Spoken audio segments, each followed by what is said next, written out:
നാരങ്ങാക്കറി ഉണ്ടാക്കാം. സദ്യക്ക് ഉപ്പിലിട്ടതിൽ ഒരു വിഭവമാണ് നാരങ്ങാക്കറി. നാരങ്ങാക്കറി ചെറുനാരങ്ങ കൊണ്ടും ഉണ്ടാക്കാം, വടുകപ്പുളി കൊണ്ടും ഉണ്ടാക്കാം. ചെറുനാരങ്ങ കൊണ്ട് ഉണ്ടാക്കുകയാണെങ്കിൽ കുറച്ച് ദിവസം ഇരുന്നാലേ അതിൻ്റെ സ്വാദ് ഉണ്ടാവുള്ളൂ. അപ്പോൾ സദ്യക്കൊക്കെ നമുക്ക് പെട്ടെന്ന് ഉണ്ടാക്കണ്ടേ, അതുകൊണ്ട് വടുകപ്പുളിയാണ് എടുക്കുക. ആ വടുകപ്പുളി തന്നെ 2 വിധത്തിലുണ്ടാക്കും കേട്ടോ. ഇഞ്ചിയും പച്ചമുളക് ഇട്ടിട്ടുണ്ടാക്കും, മുളക് പൊടി ഉപയോഗിച്ചുണ്ടാക്കും. പക്ഷേ അത് ഇഞ്ചി പച്ചമുളക് ഇട്ടാലും ഇതുപോലെ തന്നെ ഇരുന്നാലേ അതിന് സ്വാദ് വരുള്ളൂ. അപ്പോൾ സദ്യയ്ക്ക് സാധാരണയായിട്ട് മുളക് പൊടി ഇട്ട് ചുമന്ന നാരങ്ങാക്കറിയാണ് ഉണ്ടാക്കുക. അപ്പോൾ നമുക്ക് വടുകപ്പുളി മുളക് പൊടി ചേർത്ത് നാരങ്ങാക്കറി ഉണ്ടാക്കാം. ഇതിപ്പോൾ നാരങ്ങാക്കറിക്കുള്ള സാധനങ്ങളാണ് നമ്മളിവിടെ വച്ചേക്കണത്. ഇതൊരു 3/4 കിലോ നാരങ്ങയുണ്ട്. അതിലേക്ക് ഒരു 250 ഗ്രാം മുളക് പൊടി എടുക്കാം.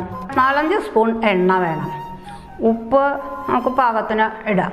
അത് നല്ലോണം ആയിക്കോട്ടെ, നാരങ്ങയ്ക്ക് പുളിയുള്ളതുകൊണ്ട് ഉപ്പ് ഇത്തിരി നല്ലോണം വേണ്ടി വരും. ഇത്തിരി കായവും വേണം.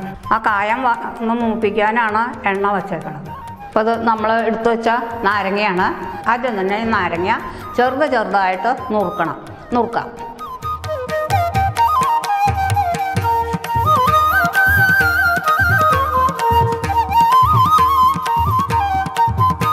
ഇപ്പോൾ ചിലർ ഇതിൻ്റെ തൊലി ചെത്തണം എന്ന് പറയും.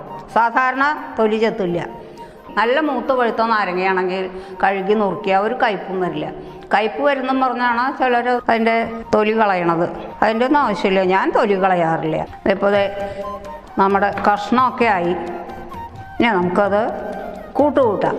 ആദ്യം തന്നെ ഇതൊരു പാത്രത്തിലേക്ക് ആക്കുക. ഇതിലേക്ക് ഇടാം. ഈ കഷ്ണം ഇതിലേക്ക് നമുക്ക് ഇടാം.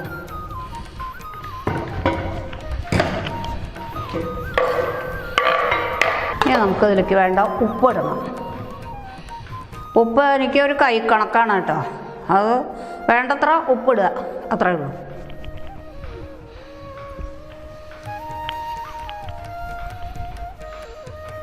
ഇത് മതിയാവും. ഇനി നമുക്ക് ഇതിലേക്ക് കായവും മുളക് പൊടിയും ചേർക്കണം. കായം എണ്ണയിലൊന്ന് മൂപ്പിക്കും. എണ്ണ ചൂടാക്കാം. നമുക്ക് ഇതിൽ കുറച്ച് എണ്ണ ഒഴിക്കാം. ഇനി അത് ചൂടായാൽ അതിൽ കായം ഇട്ട് നമുക്ക് മൂപ്പിക്കണം. ഒന്ന് ചൂടാവട്ടെ എണ്ണ ചൂടായി. ഇനി നമുക്ക് കായം ഇടാം കേട്ടോ. 1 സ്പൂൺ കായം ഇടാം. 1 സ്പൂൺ കായമായി. അത് നല്ലോണം മൂത്താൽ നമുക്ക് ഗ്യാസ് ഓഫ് ചെയ്യാം. മുളക് പൊടി അടുപ്പത്ത് വെച്ച് ചൂടാക്കണ്ട. മുളകിൻ്റെ ആ പച്ചസ്വാദം ഒന്ന് പോകണം, അത്രേ വേണ്ടൂ. അതിന് വേണ്ടിയിട്ടാണ് നമ്മൾ ഇതിൽ. അപ്പോൾ കായം നല്ലോണം മൂക്കണം. എന്നിട്ട് ആ എണ്ണയിലേക്ക് നമ്മൾ മുളക് പൊടി ഇട്ട് ചൂടാക്കുക ചെയ്യുക. ഗ്യാസ് ഓഫ് ചെയ്യട്ടെ കേട്ടോ. ഇനി ഇതിലേക്ക് ആ മുളക് പൊടി ഇട്ട് ഒന്ന് ചൂടാക്കാം. നമ്മൾ എടുത്തു വെച്ച മുളക് പൊടിയാണ്. അത് ഇതിലേക്ക് ഇട്ട് അതിൻ്റെ ആ പച്ചസ്വാദം ഒന്ന് പോകാനായിട്ട് നല്ലോണം ഇളക്കി നമുക്ക് ഈ നാരങ്ങയിലേക്ക് ചേർക്കാം. മുളകിൻ്റെ ആ പച്ചപ്പ് പോവുകയും ചെയ്തു, കരിയുമില്ല.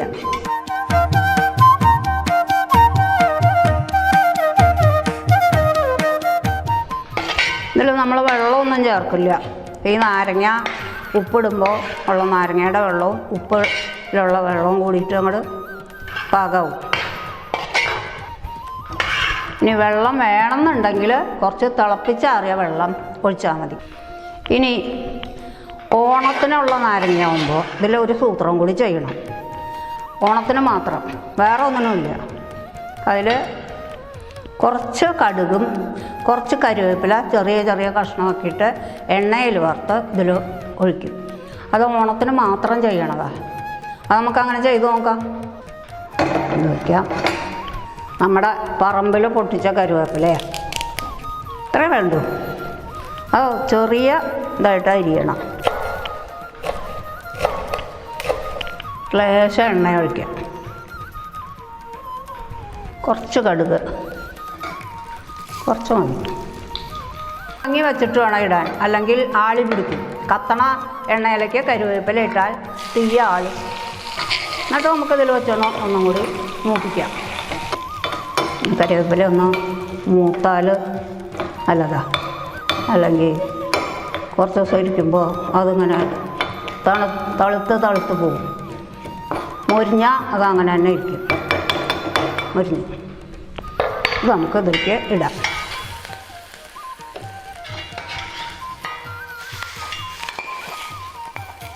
നാളെ ആകുമ്പോഴേക്കും ഇതിൽ വെള്ളം വരും. ഇന്ന് തന്നെ എടുക്കണം എന്നുണ്ടെങ്കിൽ തിളപ്പിച്ച് ആറിയ വെള്ളം കുറച്ചൊഴിക്കുക. ഇപ്പോൾ നമ്മുടെ നാരങ്ങാക്കറി, വടുകപ്പുളി നാരങ്ങാക്കറി തയ്യാറായി. നിങ്ങളെല്ലാവരും ഇതുപോലെ ഉണ്ടാക്കി നോക്കുക.